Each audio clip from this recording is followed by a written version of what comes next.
All right, let's go over the triads. So it says find the difference, write your answer in simplest form. So we know that we need to rewrite this as keep, change, change. Do not know what keeps happening here. So we have keep, change, change.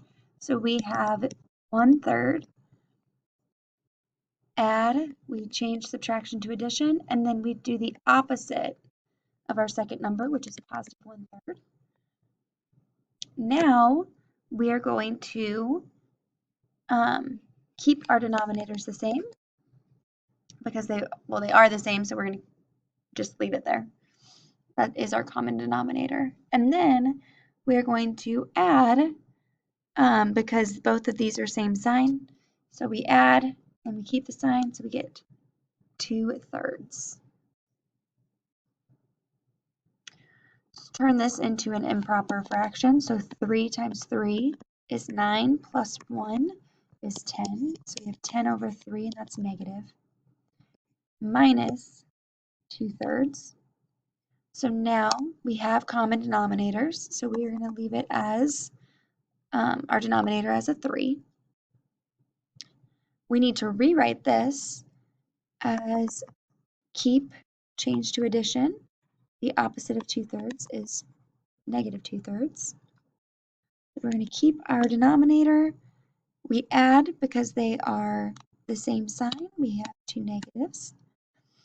So we have negative 12, because 10 plus 2 is 12. It's negative. 12 divided by 3 is actually 4. And then we are going to keep the negative because my answer was originally negative. So since it was already negative, we just keep the negative there. All right, example 5. So find the difference, and now we're doing decimals. So we kind of did all the hard stuff with the fractions first, and then we're going to end on an easier note. So first it says to rewrite as an addition problem. This is always the first thing that we do. So if there's that subtraction problem, like our subtraction sign there, we are going to switch it to addition. So we do keep, so we keep, we change, and then now the opposite of 5/6, or 5 6/10, sorry, is negative 5 6/10. Let me fix that so it looks a little bit better. So now these are different signs. So I'm going to subtract. Remember, you always write it as the big number on top minus the smaller number. And you always line up those decimals, not fractions, those decimals. Bring down that decimal.